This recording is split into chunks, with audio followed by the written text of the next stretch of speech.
Est-ce du leurre que d'investir en ligne? Beaucoup le disent.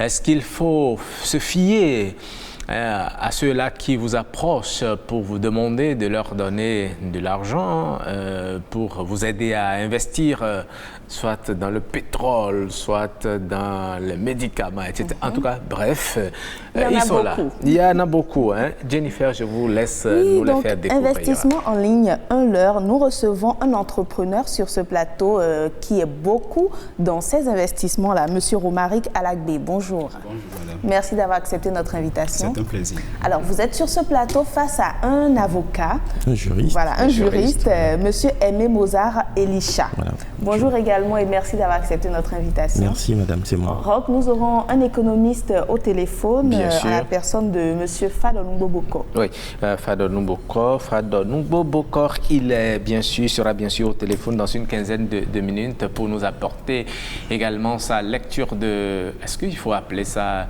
un phénomène ou bien cette vague de marée qui semble prendre tout le monde. En tout cas, monsieur l'entrepreneur, puisque vous êtes dans l'investissement en ligne, beaucoup pensent que c'est du leurre. Voilà. Est-ce que vous pensez pas que quelque part ils ont raison? Vous savez, si vous prenez l'avion et que vous arrivez à destination, sain et sauf, vous allez attester qu'il y a une piste d'atterrissage à l'arrivée.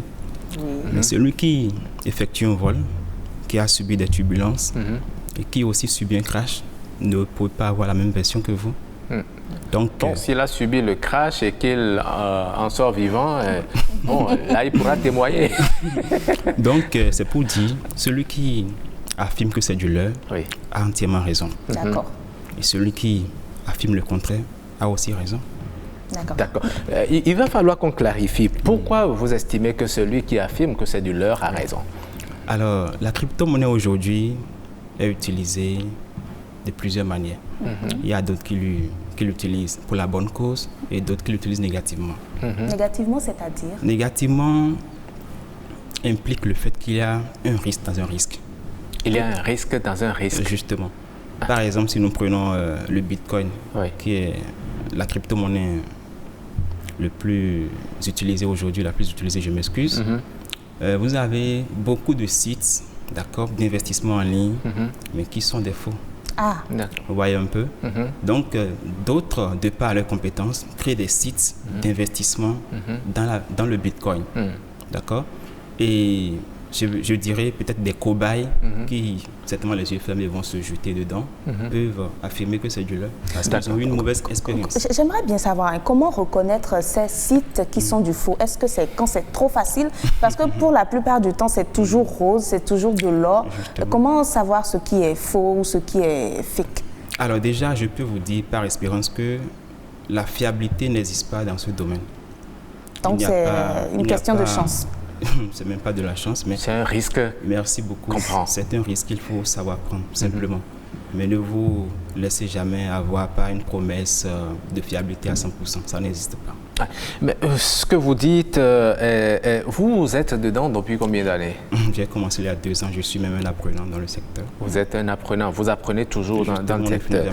Mais vous savez, lorsque on vous demande d'investir peut-être jusqu'à 1 million de francs CFA, vous remettez l'argent à quelqu'un, on dit on veut acheter du pétrole, on va vendre et puis vous avez votre plateforme qu'on vous installe sur votre téléphone, ça vous permet de suivre l'évolution de ce que vous gagnez, vous ne voyez même pas, est-ce que c'est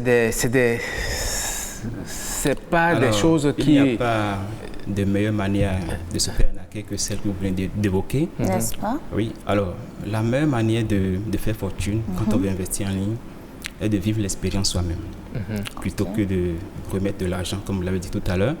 Vous avez un parrain, vous savez que lui, quand ça va capoter, vous pourrez lui tendre la main après et prendre vos sous. Là, c'est encore une autre erreur que commettent ceux qui s'appellent parrains, parce que ni eux ni moi n'avions jamais créé de site. D'accord?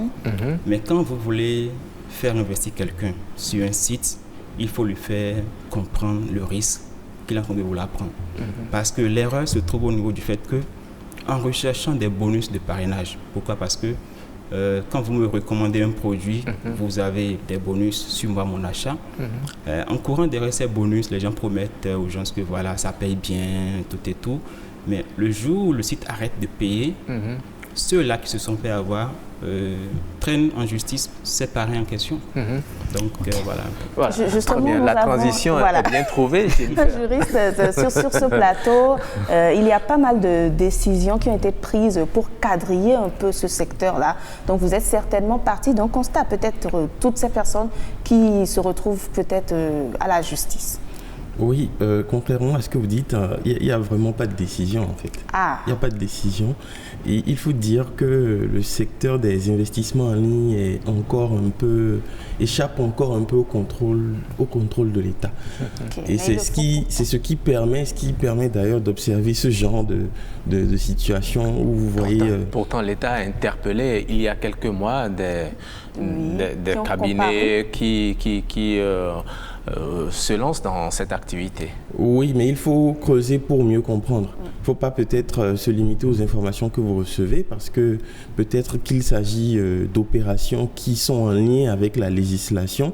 Mais lorsqu'on parle d'investissement en ligne, déjà, il y a plusieurs aspects qu'il faut essayer de décanter. Il y a, par exemple, ce que beaucoup de jeunes appellent aujourd'hui le trading. On vous parle de trading, on vous parle de crypto-monnaie, on vous parle de quoi encore ? D'achat de pétrole, je ne sais pas, tout ça, ça fait partie du trading aussi. Il y a beaucoup de bourse. Merci, les marchés boursiers encore. Donc, il y a une grande diversité. Lorsque vous parlez de marché boursier, par contre, il y a une législation en la matière. Il y a une réglementation, même si elle n'est pas nationale, elle est communautaire. Il y a la réglementation de l'UEMOA et de la BCAO, de la CEDEAO, du moins, sur les marchés boursiers. Donc, en fait, tout dépend en fait du secteur dans lequel on se situe. Mais pour ce qui concerne la question précise des crypto-monnaies, il faut dire que la maîtrise de ce secteur, en tout cas pour le moment, échappe totalement à la maîtrise de l'État. Au Bénin ou un peu partout ? Un peu partout, mais plus en Afrique de l'Ouest. Mais on estime que l'Afrique de l'Ouest est encore en retard, justement, par rapport dans les pays anglophones. On n'en est plus à ce débat. Les tests existent et quadrillent l'activité, si bien que, les gens s'y lancent et puis en tirent grand profit. Merci. Est-ce que ce n'est pas l'État qui est en retard par rapport à cette évolution du commerce? Merci, ou bien quoi? C'est ça. C'est bien. Vous avez posé la problématique, c'est bien ça. Puisque, vous savez, la plupart des pays anglophones sont, comme vous l'avez dit, en avance sur nous. Je ne saurais expliquer ce phénomène. Mais quoi qu'il en soit, c'est que vous voyez cette digitalisation de la monnaie a fait que les pays anglophones ont pris le pas, ils ont mis en place une certaine réglementation pour encadrer les pratiques. Même la France quand même a également mené quelques pas. Il y a un projet de loi qui a été adopté, mais qui est en attente de promulgation, selon mes informations. Alors, Monsieur Elisha, je vais essayer de vous poser une sorte de cas pratique pour les personnes qui ont peur de se lancer. Quelles sont les dispositions à prendre, par exemple, pour être protégé par la loi au cas où ça va tourner mal, où ça va virer au cauchemar? Je suis sûre de récupérer mes fonds. Est-ce qu'il y a une façon de se protéger, faire signer peut-être, je ne sais pas, des notes à celui à qui je confie mon argent? Bon, déjà, il faut faire attention soi-même en voulant se lancer, pour ne pas se retrouver en complicité de blanchiment de capitaux dans un réseau. Ah oui. Oui, parce que c'est souvent ça qui... Oui, il faut faire attention parce que pour ce que je sais, les crypto-monnaies, par exemple, fonctionnent sur la base d'une technologie qu'on appelle le blockchain. Voilà. Donc, quand on parle de blockchain, c'est une suite c'est une technologie qui permet de sécuriser les transactions en ligne automatiquement sans l'intervention d'un tiers. Et parlant de ça, l'État béninois, par exemple, si vous prenez la loi 2018, de juillet 2018, sur le blanchiment de capitaux et le financement du terrorisme, cette loi interdit, par exemple, d'investir dans les banques fictives. Les banques fictives qui n'ont pas de support matériel. Oui, donc, OK. Donc, partant de là, quelqu'un qui prend son argent et qui investit son argent dans une dans une opération que je vais qualifier de fictive, est déjà peut-être en train, je ne vais pas affirmer directement, merci, en train d'enfreindre les recommandations, si je peux dire ainsi, de la législation. Maintenant, pour chercher à s'assurer de la sécurité de ces transactions, notre entrepreneur l'a dit. Avant qu'il nous le dise, lorsqu'on sait que, vous avez parlé de la loi 2018 qui essaie de quadriller un peu la chose, mais celui qui remet son argent peut-être à monsieur Alagbe qui est sur le plateau et puis ça capote. Là, il est sous le coup d'une autre infraction. Lui-même, est-ce qu'il pourra porter plainte quelque part? Totalement. Est-ce qu'il pourra porter plainte contre monsieur? Totalement. Sans être accusé de complicité de blanchiment d'argent. Ben oui, en fait, tout dépendra de l'ingéniosité de la défense de M. Alagbe. D'accord. Je ne vais pas en dire plus. Mais parlant de ça, justement, M. Alagbe peut se retrouver sous le coup d'un abus de confiance. Oui. D'accord. D'un abus de confiance. Bien sûr. Voilà, c'est ce qui arrive souvent aux parrains. Mais ce que vous voyez, on a un peu expliqué. Est-ce qu'il y a vraiment ce risque-là de se retrouver face à la justice? On parle de blanchiment d'argent, les banques sont fictives. Très rapidement, quand c'est désinstallé, tout le monde panique. Justement. Voilà. Alors, c'est un cas récurrent pour des leaders béninois, si on peut le dire comme ça. On parle même de maintenance du site. Là, le thème approprié pour nous qui investissent en ligne, c'est le scam. Le scam, c'est que voilà, c'est parti et puis il n'y a même plus d'espoir et voilà. Donc, pour votre question, il y a de ces leaders-là qui... les leaders ne sont rien d'autre que ceux-là qui en parlent à des prospects, qui les font investir. Donc, quand ils n'ont pas pris la peine de mieux expliquer le fonctionnement du système à leurs prospects, après fermeture, ils se retrouvent poursuivis par la justice, avec raison. Donc, il y a des risques qu'il vaut mieux savoir dès le départ, c'est ça? Exactement. Ok. Donc, mais on se rend compte, je ne sais pas, parfois, ceux qui viennent vous parler, vous faire la publicité, ils s'en sortent plutôt très, très bien. Mais lorsqu'une certaine personne vient, automatiquement, le scam apparaît. Comment ça se fait? Alors, ils s'en sortent bien dès le moment où le site dont ils vous parlent paye à ce moment précis. Parce que, vous imaginez, je suis en train de jouir des revenus d'un site depuis peut-être 12 mois, qui n'a jamais eu de difficulté. Donc, je peux venir vous en parler avec des preuves de paiement à l'appui. Donc, voilà comment ces parrains-là peuvent s'en sortir facilement. Mais M. Alagbe, à vous entendre, les gens vont prendre leurs décisions de façon radicale, ne plus du tout y aller, même s'ils étaient à un doigt de s'investir, ils vont plus du tout. Alors qu'on dit que cela a enrichi beaucoup dans les pays anglophones, aux États-Unis, dans les grandes nations, c'est cela qui est l'activité phare aujourd'hui. Parce que le numérique a pris le pas aussi. Est-ce que c'est parce qu'eux, ils sont arrivés à maîtriser le circuit, à savoir que ça, ce n'est pas un faux site, ça, c'est un vrai site? Comment faire pour ceux qui veulent vraiment se lancer dans l'investissement en ligne? Que faut-il faire pour jouir également comme les autres? Alors, vous savez, la règle d'or, quand on veut investir en ligne, est d'investir uniquement ce qu'on est prêt à perdre. Parce que d'investir uniquement ce qu'on est prêt à perdre. Oui, parce que c'est un secteur... C'est-à-dire le juste minimum. Exactement. Pour vous, le juste minimum peut être 1 million. Pour moi, ça peut être 10 millions. Donc, ça dépend. D'accord, mais quand j'ai envie de faire fortune, j'ai envie parce que je vois, j'ai eu des témoignages de vous par exemple, vous avez su fructifier 10 000 en 10 milliards en un mois, vous avez pris un risque que moi j'ai envie de prendre et moi mon minimum là ce n'est pas 10 000 en 10 milliards mais plutôt 1 million en 1000 milliards, je ne sais pas. Est-ce que dans ce cas, il ne faut pas que je prenne le risque? Ce n'est pas mon minimum, c'est tout ce que j'ai comme économie. Oui. Alors déjà, vous savez...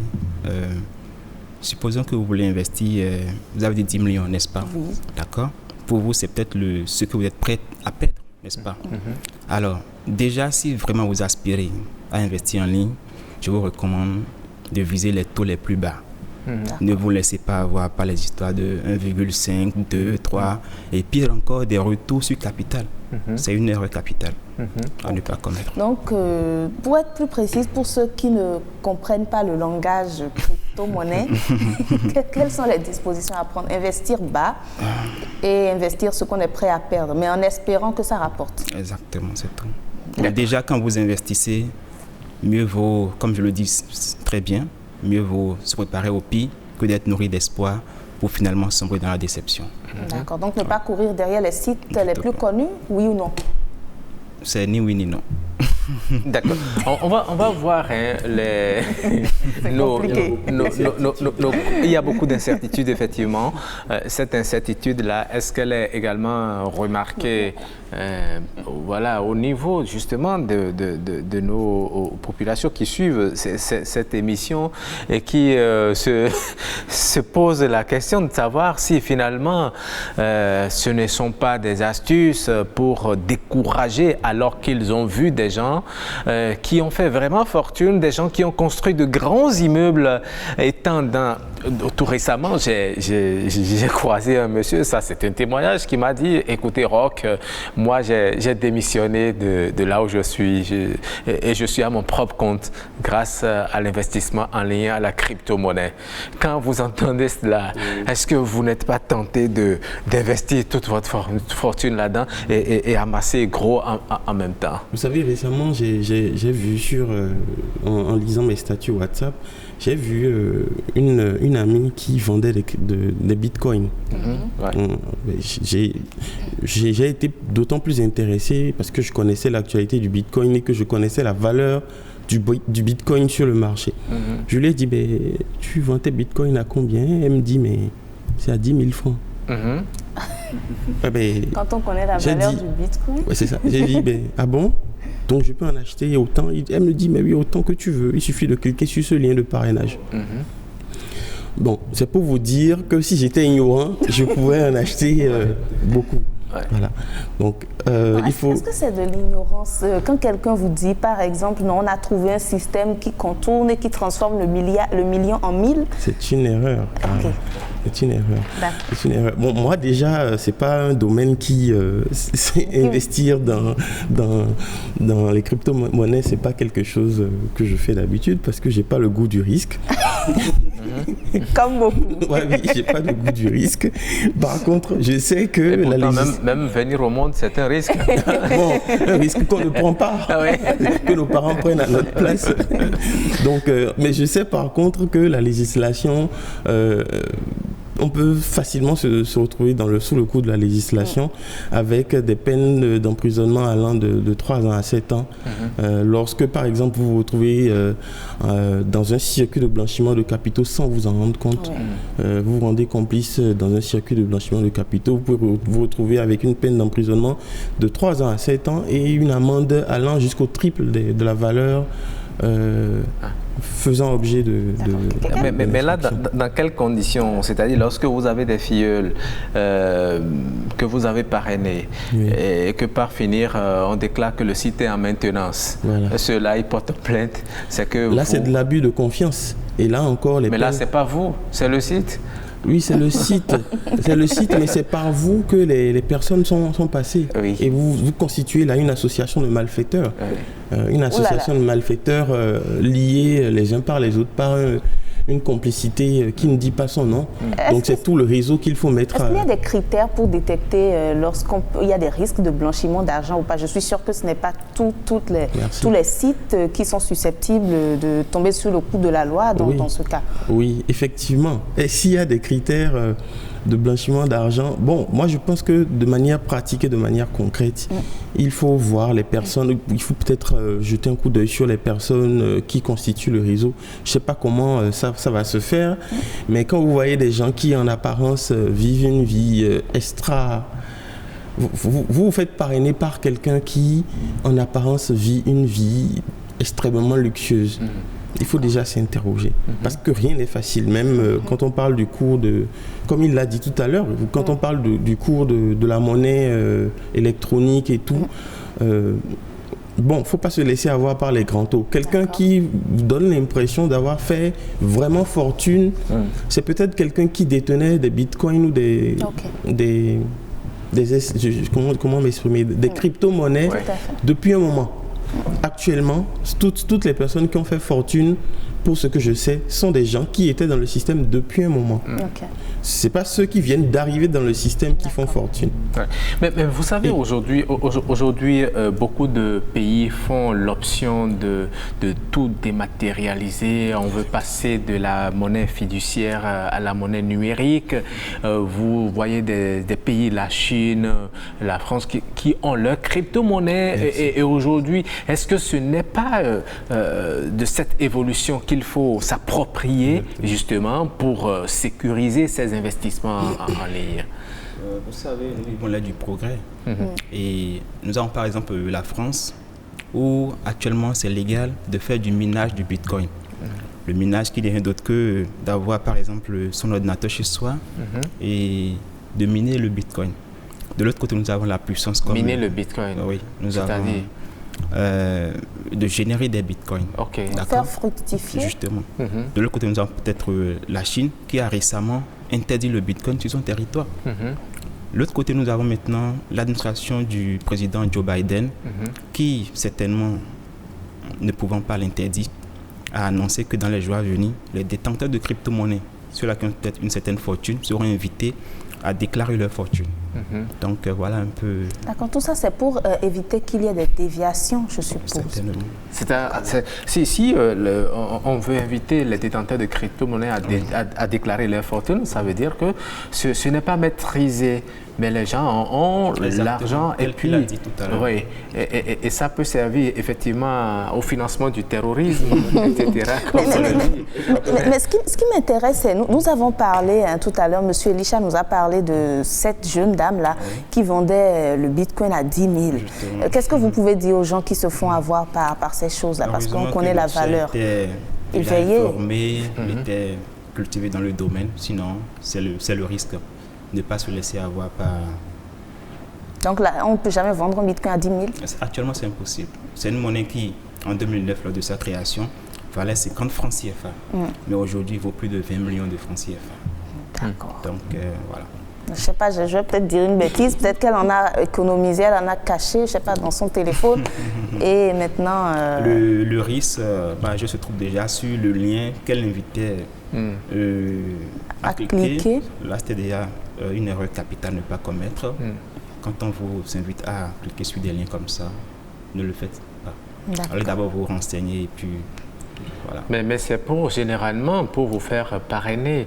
Parce que quand on vous envoie un lien et que vous cliquez là-dessus, la personne qui vous parraine a un bonus, justement.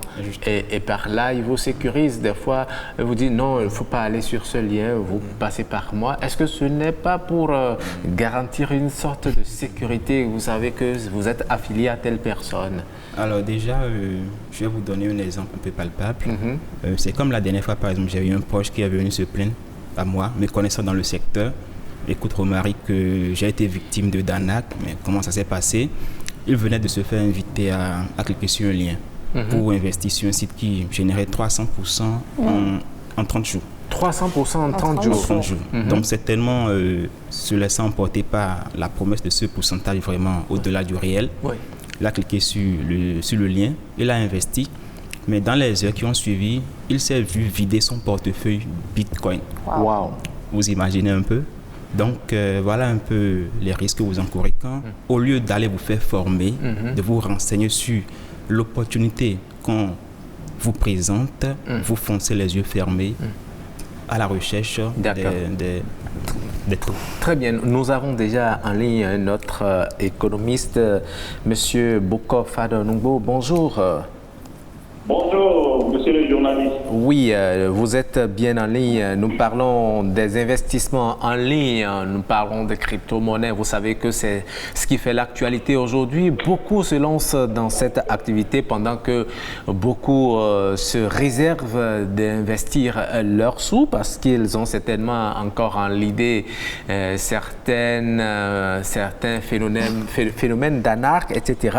Est-ce que vous pensez qu'investir en ligne, c'est une bonne opportunité ou bien c'est un leurre? Je peux dire que c'est une très bonne opportunité d'investir en ligne. D'accord. Ah bon? C'est une activité qui comporte aussi des risques autant que d'autres activités que nous menons de façon physique. C'est-à-dire que lorsque j'ai des ressources et je crée un cafétéria, je fais une activité, je suis exposé à des risques. Risques de vol et tout ce qu'on sait, c'est la même chose se produit en ligne. Bien sûr. Et évidemment, pour la ligne, cela suppose quand même un minimum de connaissances. De savoir ce qu'on est en train de faire, les types de risques auxquels on est exposé, afin quand même de se prémunir contre ça. Mais en quoi c'est avantageux que d'investir en ligne? Oh oui, c'est comme tout autre investissement, ça varie d'un domaine à un autre, mais lorsque vous investissez en ligne, les ressources que vous mettez en ligne servent à d'autres personnes de faire des activités qui naturellement produisent du profit, donc vous prenez une partie. Ah oui, mais vous ne voyez pas. Mais vous ne voyez pas celui à qui vous remettez votre argent et qui le fait fructifier de l'autre côté. Oui, c'est ça aussi les risques. Mais imaginez, lorsque vous êtes actionnaire dans une entreprise, ceux qui gèrent l'entreprise, vous n'êtes pas obligé de les connaître. Mais là, c'est une entreprise. Vous savez que l'entreprise a un siège social et que demain, si ça capote, vous pouvez l'assigner en justice. Mais ici, c'est en ligne, c'est Internet. Vous ne savez pas, c'est virtuel. Vous ne pouvez... C'est pourquoi j'ai dit tout à l'heure qu'on doit s'y connaître aussi avant de se mettre. Tout comme l'entreprise a un siège et statut juridique, l'entreprise en ligne en a aussi. Maintenant, c'est pas évident que tout le monde sache vérifier. Donc, avant que je m'investisse, je vérifie tout ça avant de m'engager. Oui. Mais donc, c'est ça aussi la différence par rapport à l'entreprise physique. Oui. Vous savez, entre-temps, ceux qui se lancent dans cette activité, on dit vous donnez de l'argent, on vous remet des produits, vous vendez, et puis sur ces produits, vous avez des bénéfices. Maintenant, ça a changé. C'est comme si le concept est toujours là, mais on vous dit, vous ne vendez plus vous-même ces produits, vous investissez, on les vend à votre place et on vous retourne juste le bénéfice, votre capital étant là. Est-ce qu'il faut croire justement en ces propos, en ces promesses? Oui, je crois très bien que, vous savez, le développement de la technologie nous a fait avancer et nous fait atterrir dans des mondes que nous ne maîtrisons pas. Et je crois que c'est la plus grande difficulté. Sinon, c'est bien de le faire. Toutefois, lorsque je prends le contexte du Bénin où beaucoup de phénomènes se sont passés et qui ont pris cette nature-là, c'est normal que les gens craignent. Mais le plus important, c'est qu'avant d'y aller, c'est de s'informer, de s'investir dedans soi-même pour voir. A priori, les gens ont l'impression que bon, je viens déposer l'argent et puis je vais m'asseoir, le jour où je viens pour retirer. Non, ça ne se passe pas de cette manière-là. Lorsque tu veux t'investir vraiment, ça devient une activité pour toi. Il n'y a pas de jour où tu ne vérifies pas, il n'y a pas de jour où tu n'es pas en communication avec les gens. Et donc, à un moment donné, toi-même, tu maîtrises le système autant que les autres. Mais tel que nous le faisons, il faut aller déposer l'argent, j'ai déposé mon argent là, dans 2 mois, je vais venir prendre 100%. Si c'est ça, c'est normal. Et les gens vont vous arnaquer, vous ne saurez même pas, c'est quelqu'un d'autre qui viendra vous informer que vous êtes arnaqué. Donc, il faut d'abord s'investir. Lorsque je fais une activité physique, je ne me lève pas un jour pour dire, bon, j'ai de l'argent, j'ai créé mon cafétéria. Non. J'ai dû chercher quelle est la bonne position, où est-ce que je vais mettre, comment je vais gérer la clientèle, comment je vais gérer. Toutes ces questions-là sont étudiées à l'avance, avant l'installation. De la même manière, lorsque je vais investir en ligne, je dois m'investir et passer du temps à comprendre ce qui se passe. Parce que c'est vrai que tout est en ligne, mais j'ai aussi quand même des indications, des éléments pour vérifier quelque chose aujourd'hui, même si c'est dans un autre pays. Oui, mais quelles sont ces indications-là pour vérifier que, bon, cette opportunité qu'on me présente est bien pour moi? Comment vérifier justement la première des choses, il faut maîtriser la plateforme qu'on vous a présentée. Après la présentation de cette plateforme, il y a aujourd'hui des systèmes qui font la liste de ces plateformes-là en fonction du degré de risque que vous prenez. Vous allez voir si la société ou l'entreprise que vous avez choisie, quel est son type, quel est son statut. Ça fait un. Le risque qu'il y a dedans qu'on ne maîtrise pas, c'est souvent les risques pays. Le pays dans lequel ça se trouve. Quelle est la nature du pays, comment ça se passe. Parce que si le pays a problème, oui, tu auras problème. Donc il y a aussi ton dans ton pays, est-ce que cette activité est autorisée? Est-ce que c'est quelque chose qui est réglementé? Est-ce que la réglementation, toi, te permet de le faire? Donc, il y a ce contour-là qu'il faut analyser. Avant maintenant d'aller même dans le fonctionnement technique de ce qu'on te propose. Parce que les résultats nets qu'on te propose qui va t'attirer ne présentent pas forcément les petits détails de fonctionnement. Donc, il y a tout ça qu'il faut faire. Et tout ça mérite effectivement que vous-même, vous connaissez un peu, non seulement l'outil que vous manipulez pour le faire, soit c'est votre ordinateur, votre iPad ou téléphone, tout ce que vous voulez. En plus de ça, que vous maîtrisez la plateforme et les différents contours. Il arrive même parfois que vous utilisez des connaissances en dehors du pays pour vous informer sur la chose, comment ça se passe. Et là, vous avez quand même des informations bien valides pour le faire. D'accord. C'est vrai que beaucoup de pays étrangers, anglophones, etc., sont assez évolués dans les investissements en ligne, dans la crypto-monnaie, etc. En Afrique, certains pays sont encore en arrière. Est-ce que ce n'est pas parce qu'on estime que lorsqu'on permet les investissements en ligne, il y aura plus possibilité de mobiliser des impôts pour faire fonctionner le pays, et qu'aujourd'hui l'Afrique, certains pays africains sont en retard par rapport aux investissements en ligne et aux crypto-monnaies? Oui, en réalité, ce n'est pas des questions d'impôts, mais c'est aussi au niveau de nos pays, surtout les pays africains, c'est des questions de réglementation. Et vous savez, c'est de nouveaux secteurs, donc il y a beaucoup de pays qui n'ont pas pris de dispositions juridiques par rapport à cela. Et donc, non seulement lorsque vous commencez du point de vue légal, du point de vue de la juridiction en vigueur, vous ne savez pas dans quel sens il faut aller. Donc, dès qu'il y a problème, dans ce cas, ça devient difficile.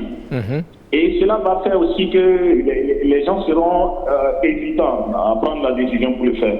Lorsque nous sommes dans un pays comme le Bénin, la réglementation dans le secteur n'est pas encore tout à fait précisée. Et cela aussi permet à ceux qui font du faux de venir le faire, parce qu'il n'y a pas de réglementation en vue.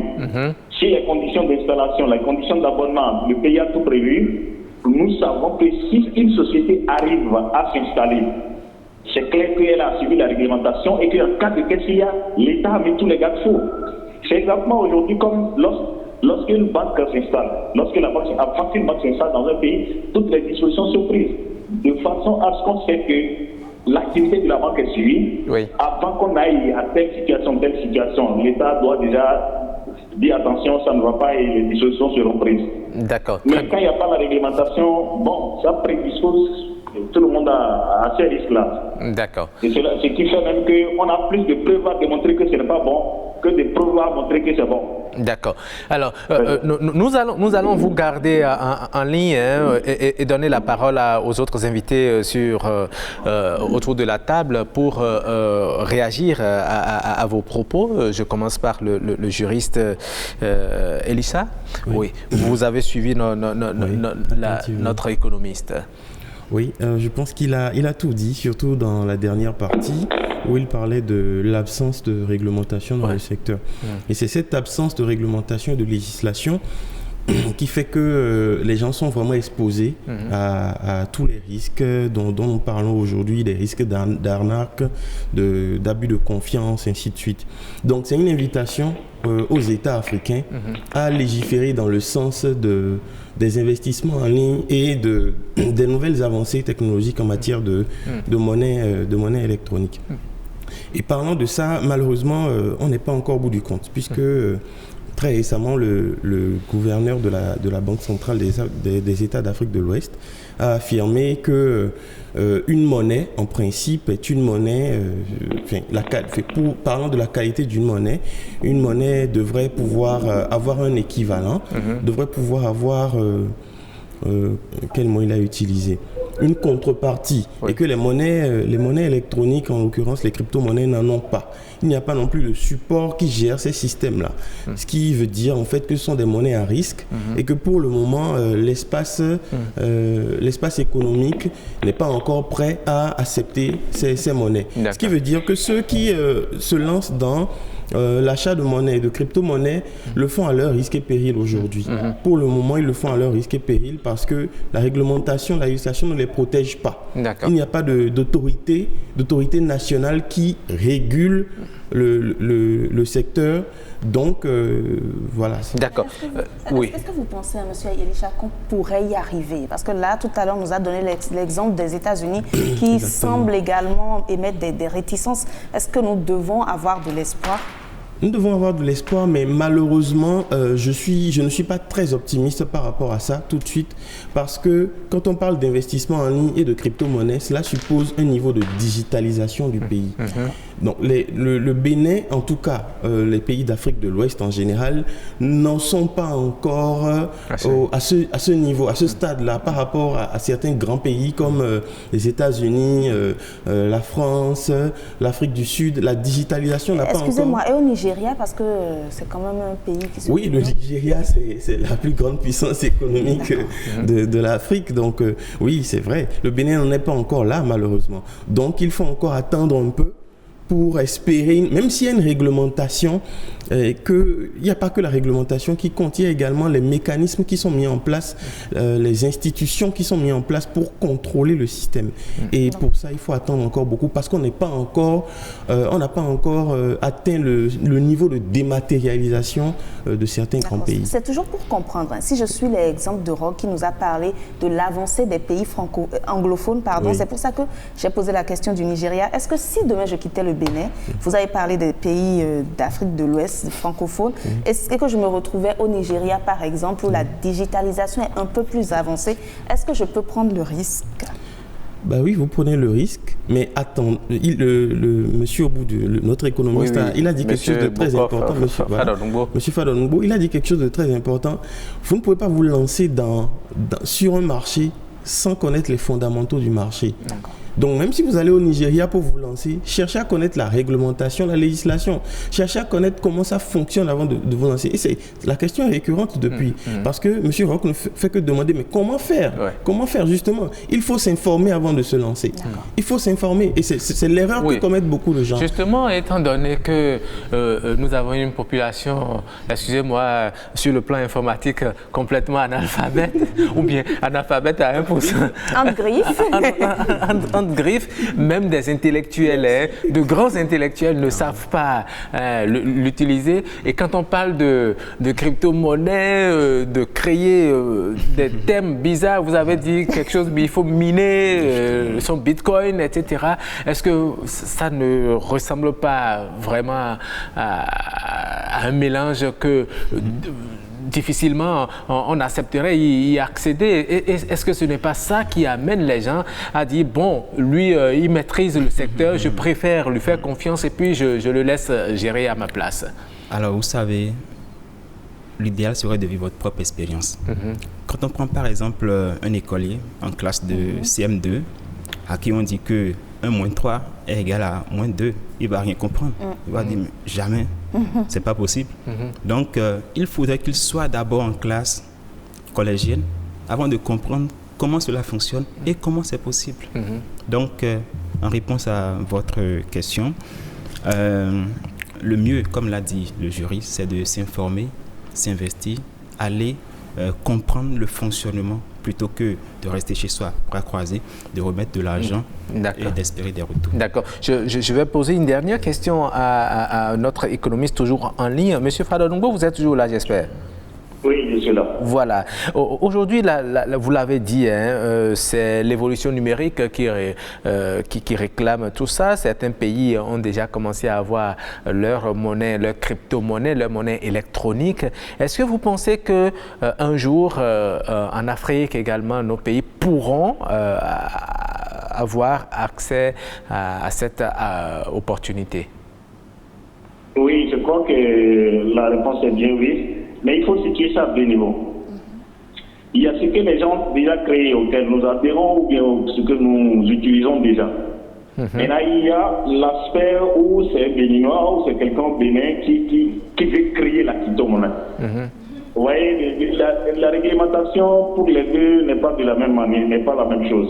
D'accord. Présentement, il y a déjà des béninois qui sont sur ces plateformes de monnaie électronique et qui utilisent de toutes les façons, ils se sont inscrits, ils font tout. Ils sont plus ou moins exposés. Oui. Mais par exemple, la réglementation n'est pas arrivée au niveau où quelqu'un peut le créer. Parce que si vous le créez, ça va entraîner. Et c'est surtout à ce niveau que nous n'avons pas encore non seulement le niveau technologique, mais aussi tout ce qu'il faut pour le faire. À l'étape actuelle, pour moi, en ce qui me concerne, moi je pense très bien qu'il serait bon pour les pays comme le Bénin, ne serait-ce que la légère réglementation qui permet d'accréditer ce qui est déjà utilisé au plan international et qui est confirmé. Et de préciser dans les conditions dans lesquelles, par exemple, un Béninois peut adhérer à ces trucs. C'est pas lui qui a créé, mais il adhère à ces trucs qu'il utilise. Il investit peut-être sur ces plateformes, et ainsi de suite. Parce que, qu'on le veuille ou non, la monnaie électronique s'impose. On le fait déjà. Ce que nous faisons, les Momo et puis les Move Pay, tout ce qu'on fait. Bien sûr, oui. C'est à peu près la même chose. Imaginez, lorsque quelqu'un m'envoie de l'argent avec Move, sur mon numéro Move, et je vais acheter quelque chose, là où je vais, la personne n'a pas Move Money, mais il a Momo, vous voyez, il y a déjà une différence, je ne peux pas payer. Ça veut dire qu'implicitement, c'est une forme de monnaie spécifique à Move qu'on est en train d'utiliser. C'est une forme de monnaie spécifique à MTN qu'on est en train d'utiliser. Et les crypto-monnaies ne sont que des choses de ce genre. D'accord. Et donc, ce qui est faisable, que je pense, c'est que la réglementation avance un peu. Ne serait-ce que protéger, sécuriser, ouvrir la porte à ceux qui veulent le faire, en attendant qu'on ait le niveau d'en créer. Parce que lorsqu'on ouvre au moins la porte à ceux qui veulent en faire, ça sécurise et ça permet à ceux qui veulent prendre des risques dans ce domaine d'en prendre. Parce que c'est une question de risque. Oui. Et si les conditions de base sont vraiment validées par l'État, ça devient facile de le faire. C'est exactement ce qui a fait que les pays anglophones sont en avance sur les pays francophones. Sinon, il n'y a rien d'autre. D'accord. Merci beaucoup, Monsieur Fadonungbo Bokor. Je rappelle que vous êtes économiste et que vous êtes intervenu dans cette émission. Merci à vous. Très bonne journée. Merci à vous. Ouais. Beaucoup de choses ont été dites. J'aimerais encore rebondir sur... Et là, on va faire un dernier tour de table parce qu'il ne nous reste plus que quelques petites minutes. Oui. En tout cas, on a comparé les pays anglophones aux pays francophones, mais quand vous nous dites qu'aux États-Unis, ils sont aussi en train de mettre des garde-fous, est-ce que vous pensez qu'on va en arriver? C'est vrai que la digitalisation, le numérique est une évidence, mais est-ce qu'on peut en arriver à un siècle, je dirais, où on va utiliser rien que des crypto-monnaies?